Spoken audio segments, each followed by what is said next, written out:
গাড়ীখনত আছে 360 degree camera. এইখন নতুন মাৰুতি সুজুকি XL6 মাত্ৰ 3 লাখ টকা দি আপুনি আপোনাৰ ঘৰত লৈ যাব পাৰিব। তো কেনেকৈ ল'ব লাগিব ভিডিঅ'টো একদম সম্পূৰ্ণকৈ চাই থাকক। বন্ধুসকল welcome back to my YouTube channel. যি আমি Maruti Suzuki XL6 plus Maruti Suzuki Grand ভিটাৰাৰ বিষয়ে ডিসকাস কৰিম। তো মাৰুতি সুজুকি XL6 এইখন আপোনালোকে 9 ভাৰ্জনছ পায় আৰু 10 কালাৰ্ছ পায়। আৰু এইখন হল আলফা MT পেট্ৰল আৰু এইখনৰ এক্স-শ্বৰুম প্ৰাইচ হল 12,83,950 रुपी আৰু এইখনৰ ৰেজিষ্ট্ৰেচনৰ প্ৰাইচ হল 59,978 रुपी আৰু এইখনৰ ইনস্যুৰেন্সৰ প্ৰাইচ হল 55,200। তো এইখনৰ আদাৰ চাৰ্জ TCS ত ভৰিব লাগিব আপোনাৰ 12,839 रुपी মানে 10 লাখ টকাৰ ওপৰত যদি আপুনি এখন বাহন ক্ৰয় কৰে মানে TCS ভৰিব লাগে। মানে 10 লাখ টকাৰ তলত যদি বাহন ক্ৰয় কৰে TCS ভৰিব নালাগে। তো এইখনৰ DPC যাব আপোনাৰ 4,700 আৰু এইখনৰ number plate plus FASTag plus loyalty total মিলাই যাব আপোনাৰ 2,935 रुपी আৰু চেসিস পেইন্ট প্লাস টেপলন যেহেতু বহুত দামী গাড়ী হয় তো বহুতে চেসিস পেইন্ট প্লাস টেপলনটো কৰাই লয় শোৰুমৰ পৰা। তো মই সেই কাৰণে ধৰকচোন প্ৰাইসটো দি দিছো। প্ৰাইস ধৰকচোন এপ্ৰক্স 4,000 চেসিস পেইন্টত যাব আৰু টেপলনত 4,500 যাব। তো টোটাল মিলাই অন ৰোড প্ৰাইস আহি গল আপোনাৰ 14,28,100। তো এইখনৰ মিনিমাম ডাউন পেমেন্ট 3 লাখ মানে 3 লাখ টকাৰ তলত গাইছ এইখন নোলায় কাৰণ চাওক না প্ৰায় 1.5 লাখ টকা মান আপোনাৰ কাগজ পাতিতে গুচি যায়। সেই কাৰণে ধৰকচোন 3 লাখ টকা ডাউন পেমেন্ট দিব লাগিব যদি আপুনি এজ এ বিজনেস কৰে। আৰু যদি আপুনি সাৰ্ভিস কৰে তো আপোনাৰ অলপ কমত আহি যাব। আৰু ধৰকচোন মই প্ৰাইসটো সাৰ্ভিস প্লাস বিজনেসৰ দুটাই দি দিছো। একচুয়ালি এটো আপোনাৰ প্ৰফাইলৰ ওপৰত ভিত্তি কৰে। তো বৰ্তমান ৰেট অফ ইন্টাৰেস্ট চলি আছে 9% এপ্ৰক্স। যদি আপুনি 7 বছৰৰ EMI কৰে তো মান্থলি কিস্তি আহিব আপোনাৰ 18,148 এপ্ৰক্স। আৰু যদি আপুনি 5 বছৰৰ EMI কৰে মানে কিস্তিটো অলপ বেছি আহিব মান্থলি মানে 23,415 रुपी এপ্ৰক্স। তো এইখিনি হল ফুললি প্ৰাইস লিষ্ট। তো এইখনৰ অলপ কি স্পেসিফিকেশন জানি লওক মানে গাড়ীখনত আছে কি কি।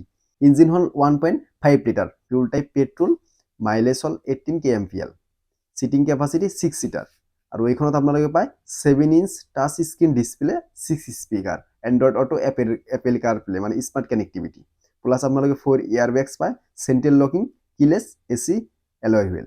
বহুতে মোক কমেন্ট কৰি আছিল মাৰুতি সুজুকি গ্ৰ্যান্ড ভিটাৰাৰ প্ৰাইস লিষ্ট দিব লাগে। 17 ভাৰ্জনছ পায় আৰু 10 কালাৰ্ছ পায়। এইখনৰ আলফা স্মাৰ্ট হাইব্ৰিড মানে কি যদি আপোনালোকে গম পায় তেনেহলে কমেন্ট কৰক আৰু যদি গম নাপায় মই ভিডিঅ'ৰ শেষত কৈ আছো। এইখনৰ এক্স-শ্বৰুম প্ৰাইস হল 15,70,840 रुपी আৰু ৰেজিষ্ট্ৰেচনৰ প্ৰাইসটো হল 71,910 रुपी আৰু ইনস্যুৰেন্সৰ প্ৰাইস হল 63,500 এপ্ৰক্স। আদাৰ চাৰ্জেস TCS ত যাব আপোনাৰ 15,708 रुपी, লজিষ্টিক্সত যাব আপোনাৰ 9,700, number plate plus FASTag plus loyalty যাব আপোনাৰ XL6 আৰু এইখনৰ একদম সেম।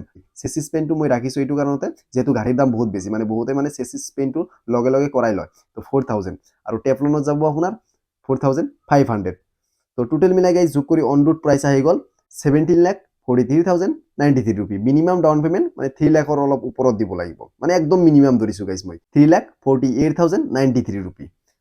তো এইখনৰ বৰ্তমান ৰেট অফ ইন্টাৰেস্ট চলি আছে 9% এপ্ৰক্স। একচুয়ালি ৰেট অফ ইন্টাৰেস্টটো আপোনাৰ সিভিলৰ ওপৰত ডিপেন্ড কৰে। যদি আপোনাৰ সিভিল ভাল তেনেহলে কিন্তু আৰু কমত আহিব পাৰে, যদি আপোনাৰ সিভিল বেয়া তেনেহলে কিন্তু আৰু বেছিও আহিব পাৰে।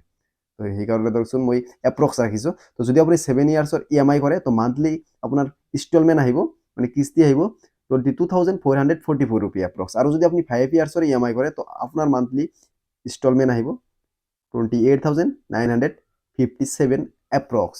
তো এইখিনি হল Maruti Suzuki Grand Vitara Alpha smart হাইব্ৰিডৰ ফুললি প্ৰাইস লিষ্ট। তো এতিয়া অলপ এইখনৰ কি স্পেসিফিকেশন জানি লওক। ইঞ্জিন হল 1.5 লিটাৰ আৰু এইখনৰ ফিউল টাইপ হল ইলেক্ট্ৰিক প্লাস পেট্ৰল।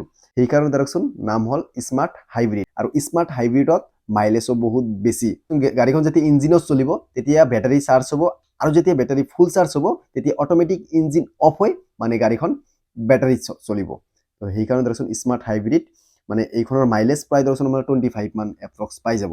তো এইখনৰ সিটিং ক্যাপাসিটি হল 5 seater, 9 inch touch screen display আৰু 6 speaker, 6 airbags, central locking, keyless AC, SUV গাড়ী হয় এইখন। তো গাইস মোৰ কাপোৰ আপোনালোকে ইগনোৰ কৰক মানে ইয়াত মানে বুটাম নাই সেই কাৰণে আপোনালোকে কিন্তু গেঞ্জিটো দেখা পাই আছে। মাৰুতি সুজুকি গ্ৰ্যান্ড ভিটাৰা আৰু XL6ৰ আপোনালোকক মই প্ৰাইস লিষ্টটো দিবলৈ চেষ্টা কৰিলো আৰু যেটো মই প্ৰাইস দিলো আপোনালোকক অসমত বৰ্তমান সেম প্ৰাইস চলি আছে। হঠাৎকে ধৰকচোন প্ৰাইস অলপ বাঢ়ি যাব পাৰে কিন্তু ভাড়াৰ চান্স বহুত বেছি। তো যেতিয়া আপোনাৰ গাড়ী এখন ক্ৰয় কৰিব যাব একদম চালি জাৰি চাই মানে PDI কৰি তাৰ পিছতে ক্ৰয় কৰিব কাৰণ গাড়ীখনৰ দাম বহুত বেছি। অলপো যদি সৰু সুৰা দাগি থাকে এনেকুৱা নৰ্মেলি নাথাকে, যদি থাকে আপোনাৰ কিন্তু লছ। তো সেইকাৰণে PDI কৰি তাৰ পিছতে পাৰচেজ কৰিব।